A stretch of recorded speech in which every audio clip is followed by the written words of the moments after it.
Alright, hey guys. After a bit of a delay, finally, welcome to No More Heroes 2.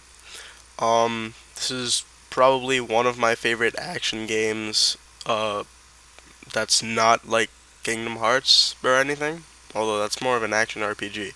So this is like my favorite action game ever.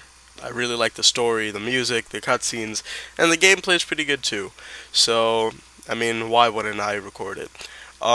Because I like the OST so much, every time a song appears for the first time, or what I remember to be the first time, I'll be including a small caption that says the name of the song on the OST, so that you can find it if you too like the song. Even though you won't be able to hear a lot of the songs because my boring ass is gonna be droning on for the entire game, except cutscenes.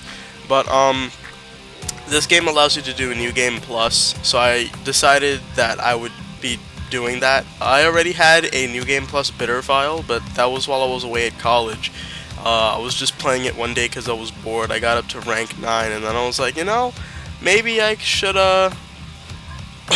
maybe I should record this. And then I just stopped playing it until, this.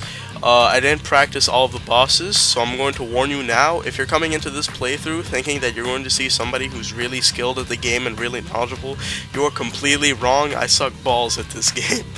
Um, what else? Uh, yeah, I'm not. The cutscenes. There's a lot of them, and I don't want to talk over them because the voice acting in this game I think is really good, and the script is hilarious. So, um, get used to that, I suppose. I don't think anybody's gonna complain, but just in case.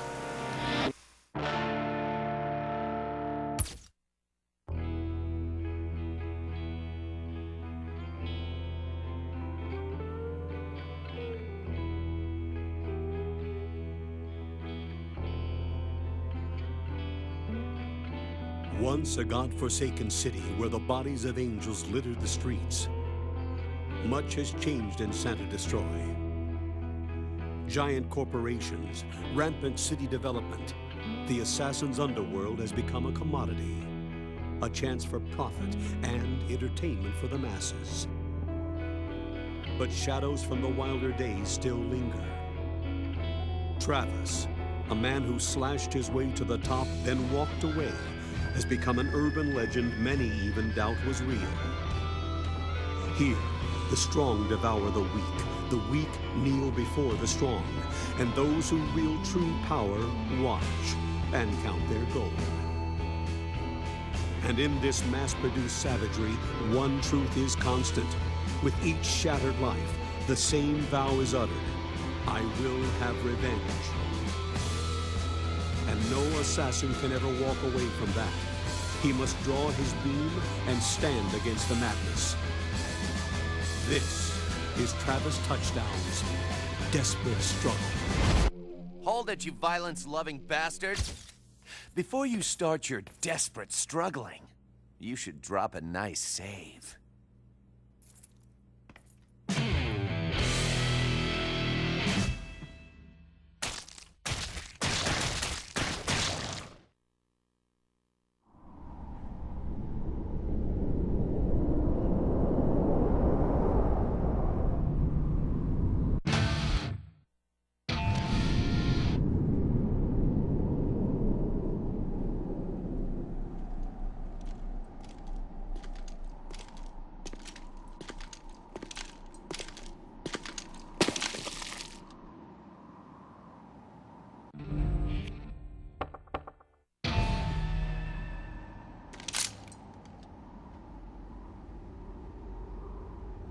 I'll never forget.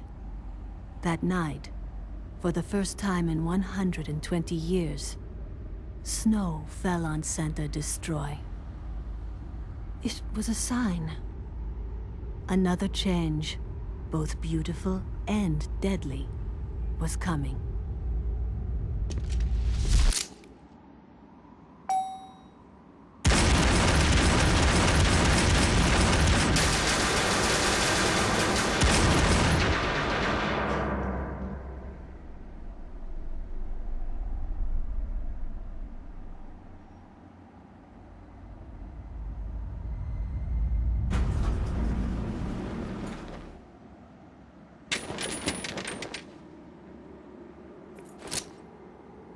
It's called fashionably late fuckface.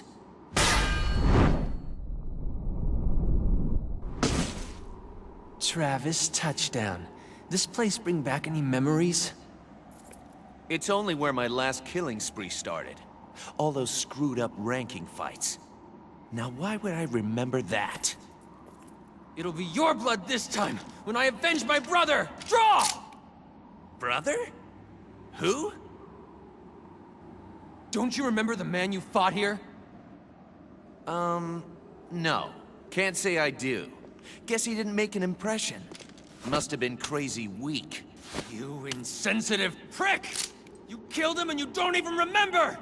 You know how humiliating that is? Sorry. I don't keep a death diary.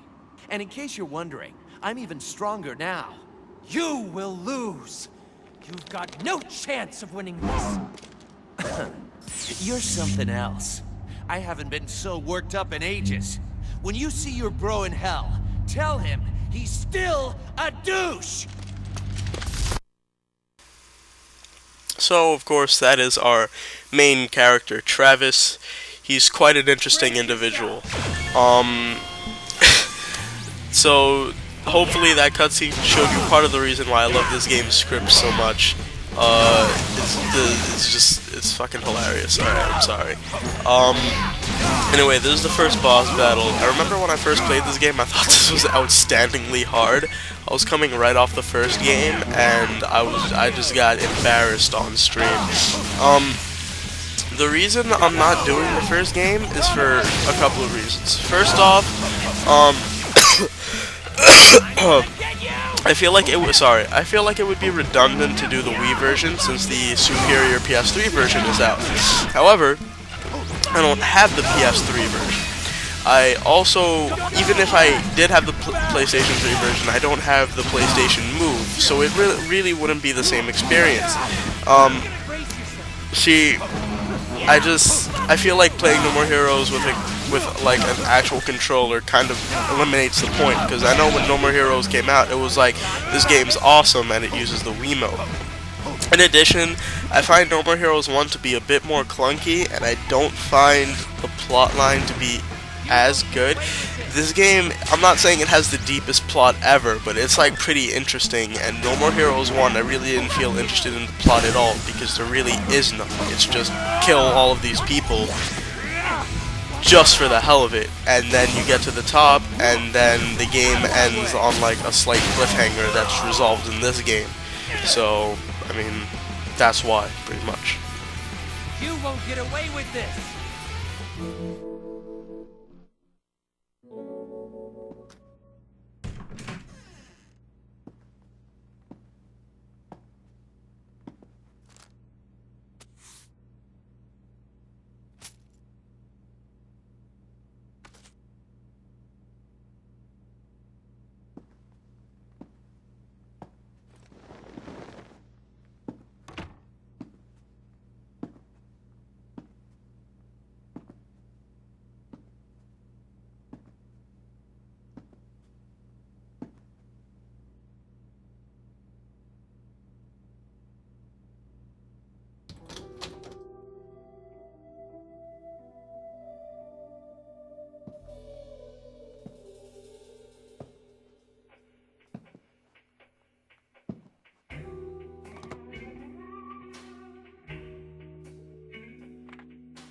Hello? What would you like me to do? So, it's you again. I know, because you never say a word. It reminds me of the ocean. Your calm breaths, like the faint sound of waves. You know, I used to love the beach. So what should I tell you this time? Oh, it was snowing today. It's strange what triggers our memories. I'll never forget. That night, for the first time in 120 years, snow fell on Center Destroy. It was a sign. Another change, both beautiful and deadly, was coming.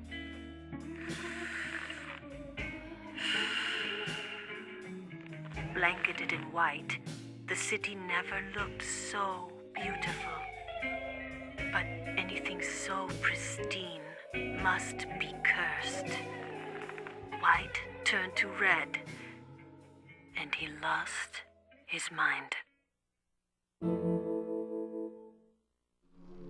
So anyway, we're going to be seeing those cutscenes a lot through the game. If you've played the game or you just have spoiled it and you know what those cutscenes are all about, don't spoil it for anybody else.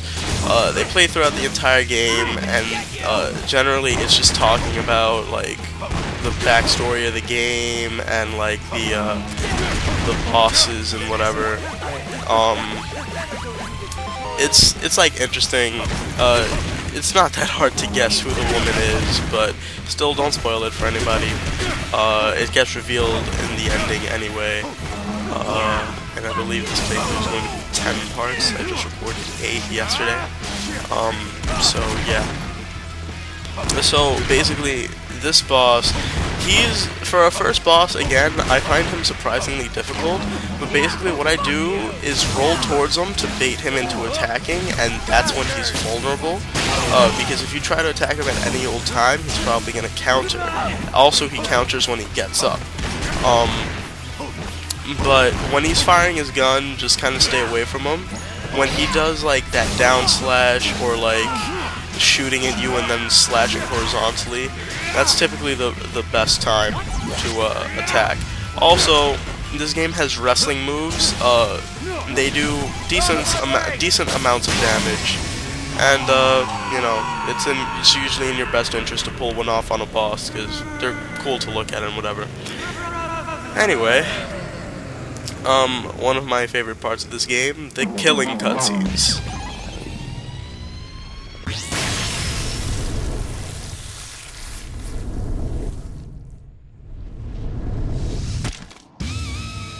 Yes, you really get to control the sword as you slay your enemies, and it is awesome every time. Especially, there are a couple of them, I'll point them out when I get to them, that really stick out in my head as being really cool.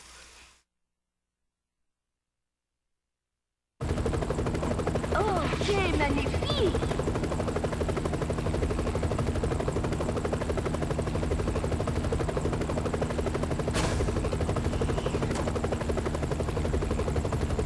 It has been a while, Travis.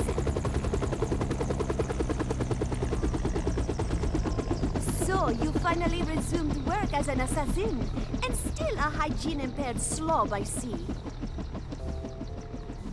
Sylvia? Is that it? You gotta be kidding. I haven't seen you in 3 years, and that's the welcome I get? How about you fill us in on everything that's happened since the last game? We're not gonna be satisfied until you do, right? Oh, give me a break. There are people starting from the sequel who don't care about continuity, you know. Besides, it would take forever if I recapped every detail of your fall from greatness. Players would skip it. It's so boring. Well, I guess you got a point there. Sometimes you have to look at things from different angles. Now, may I? This man was the 51st ranked assassin. Since you've killed him, that officially makes you 51st. And that means you are qualified to fight in the ranking battles again. So, how about it? If you're a real man, you'll do anything to climb back on top. Because trust me, the view is still very satisfying. Hold on. Why would I have to start from rank 51 this time? More competition. The last game's success made assassination trendy. Yeah, but I already fought my way to #1 before. Shouldn't I get a special fast track to the title fight? No, but you will get a special prize. Shut up. You can't bribe me this time. I've already tasted those goods. But just a taste. This time, you'll get the 5-course meal. 5 course? Wait, I don't get what that means. Did you know I am a yoga master? You don't say. Are you familiar with any yoga positions? Like, downward dog? The dog can do all sorts of things. So can the cobra, the rabbit. Cobra? Rabbit? Like, together? Oh, hold on. Oh, yeah! I'm in it to win, baby. Number one, here I come!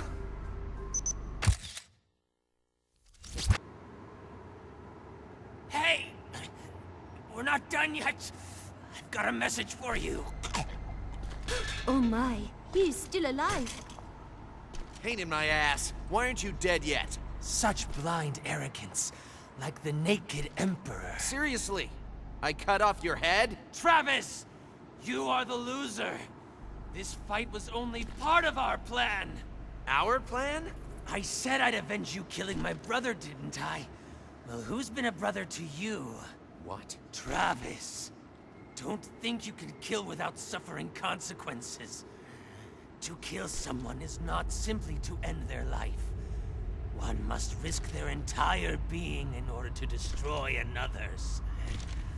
Up until now, you've had it easy. I've taken the curse you gave me, the shackles of revenge, and I'm throwing them back on you. Now it's your turn to be burdened with another's death. It has destroyed me, and it will destroy you too. This is the ultimate vengeance!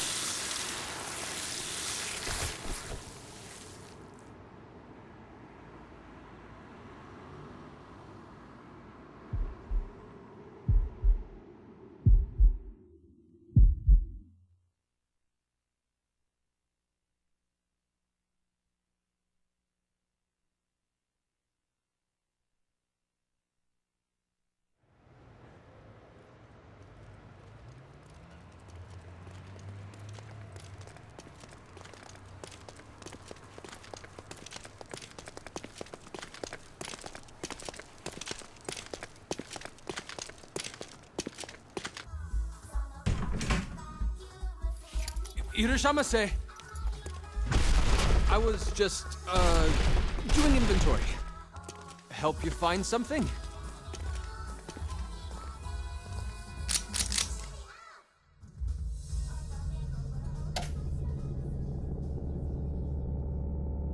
Nah.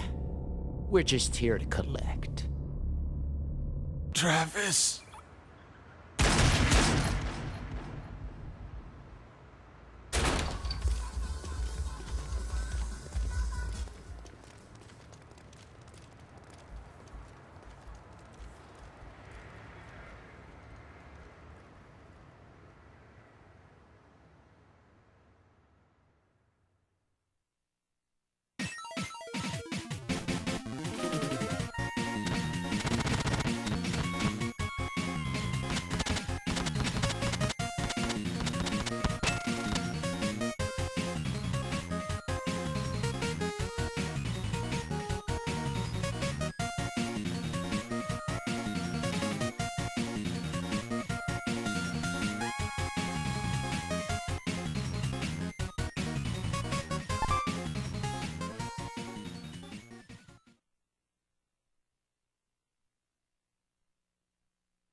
Huh.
The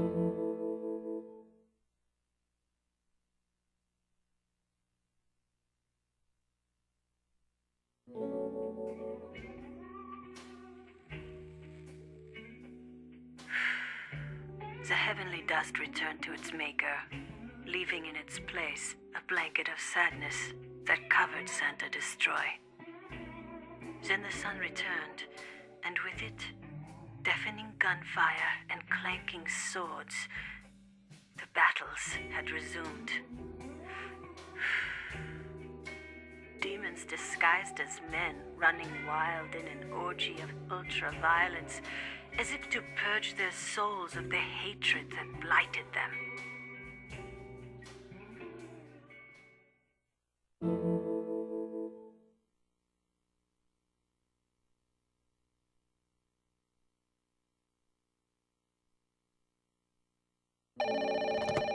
I have set up the next ranking fight.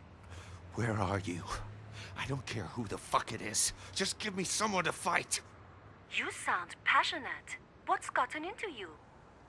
Someone killed Bishop. I understand. Wait for me at Burger Suplex. Right, so if you've played the first game, you'll recognize Bishop as as Travis's friend from the video store who would bring you the Spell Tiger. Unfortunately, he's now dead, and we have one pissed off Travis. This is Travis's cat, Jean. She is fat. Basically, since the first game, she's let herself go, and one of the mini games is to get her back in shape. The best way to do this is by feeding her the most expensive meal, which gets her mood up all the way, and then, getting her to work out. Some of them have a certain way that you're supposed to do them. Like this one, it's faster if you do it in a way that she doesn't grab the thing on the fishing line, because she ends up, it goes by quicker so you can jump more. I did most of this minigame my first playthrough, but I started it a bit late into the game because you can only do it once in between each ranking fight, so I didn't actually get her down to the required weight to get the benefit, the bonus you get for doing it, which is when you get her down to 11 pounds even, she, gets skinny again. So, Jean is, once again, skinny, and... Gene, thanks. And this somehow inspires Travis to create the step-and slice attack, which is relatively useful, but it took me a while to learn how to use it properly. So anyway, there's no more use for Jean in the game. That's pretty much it. Travis also has a closet where you can change your outfit. I really like this hoodie, so I don't change it for most of the game. Actually, I do change it, and then I just change it back. But, yeah. So, anyway, Travis's house. He also has a shelf. Weekly backdrops teaches you wrestling moves, and I think after you beat the game, these last three become available, or maybe I just didn't get them my first playthrough. I don't know, because it was literally years ago. Anyway, so yeah, Travis's house has a couple of things to do, but usually for most of them, after you do them, there's no point. Like, after you read all the weekly backdrops, there's no more point for the shelf. There's no more point for Jean after you get Step and Slice, and yeah. Something that I wish they had kept from the first game, and maybe they did keep it and I'm just, like, I've just gone full retard, but you can't change your weapon outside of, like, inside a mission area, and I don't like that because I want to be able to walk into a mission with a certain sword, because sometimes you end a boss fight with one sword, but that's not the sword that you want to use.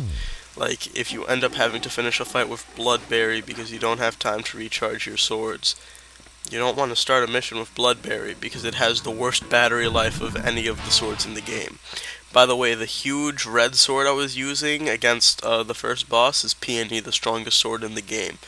The dual wielding swords that I believe I started with, I'm not sure, are called Rose Nasty.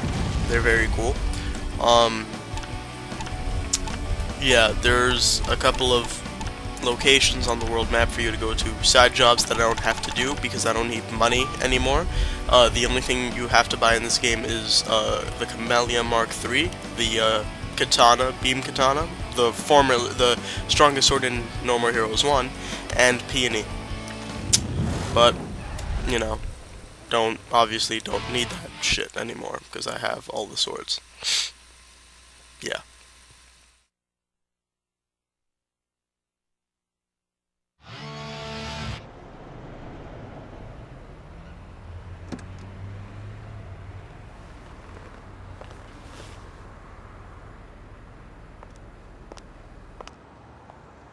You mean your best friend? The shopkeeper? Sylvia, I want to make a deal. I'll conquer the rankings, fight whoever it takes. And in return, you find me the assholes who killed Bishop. Calm down. You shouldn't make this personal. It is the quickest way to lose a battle. This isn't a battle anymore. It's a motherfucking war. Fine. It makes no difference, really. The mastermind behind Bishop's death is the owner of Pizza Bat. This building, most of this city, he is the head of the corporation that runs it all. Jasper Bat Jr. And as fate would have it, he is also the #1 assassin. You better not be lying. It is a fact. The object of your revenge is waiting at the top of the ranks. Wonderfully convenient, don't you think? Sure is. There's a new hotel on the beach. The 50th ranked assassin is waiting for you there. By the way, Bat Jr. owns that hotel, too. He really is everywhere, huh? Better hurry. There are 50 other fighters trying to kill him. You have no time to waste. Just sit back, Sylvia, and watch the hell I'm gonna raise.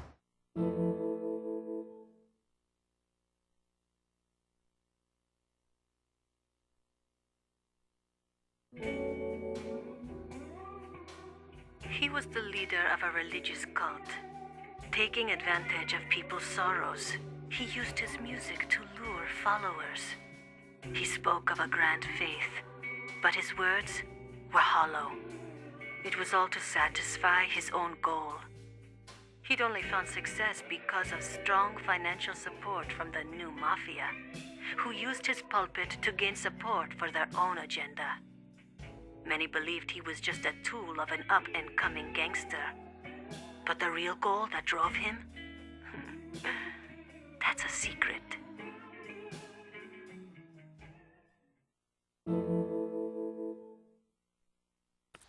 Anyway, that just about wraps this part up, and next time we're going to be taking on the next two bosses. So thanks for watching, guys, and I'll see you next time.